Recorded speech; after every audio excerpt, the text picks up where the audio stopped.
Rencana pembangunan rusunawa di Kampung Tunanetra pertama kali diketahui warga pada Kamis 25 September 2025 saat konsultan dari Dinas Perkimtan Kota datang melakukan uji kelayakan tanpa sosialisasi dan pemberitahuan sebelumnya. Kini sebanyak 140 kepala keluarga telah bermukim di kawasan ini lebih dari 50 tahun bahkan lintas generasi.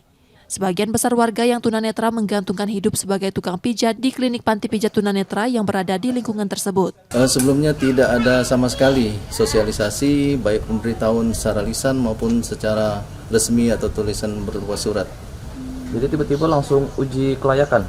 Tiba-tiba lewat telepon hari itu juga mau datang uji kelayakan. Sudah ada klinik pijat usaha mereka yang sudah dirintis sudah lama, kemudian ada juga Pertuni, kantor cabangnya ini kan. Warga menilai jika tujuan pemerintah kota untuk memperindah kawasan, sebaiknya dilakukan dengan memperbaiki akses jalan dan rumah yang kurang layak.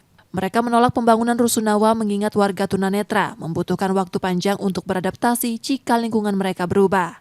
Dengan lokasi ini sudah nyaman, sudah hafal betul. Ada lubang, ada tikungan, itu sudah kami hafal, Mbak.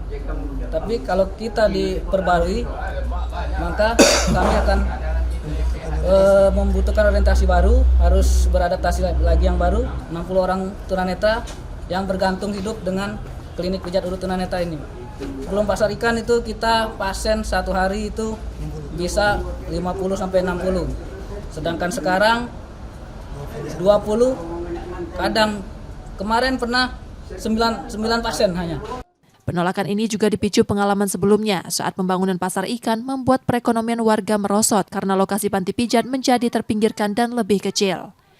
Muhammad Reza Pahlevi, Kompas TV, Palembang, Sumatera Selatan.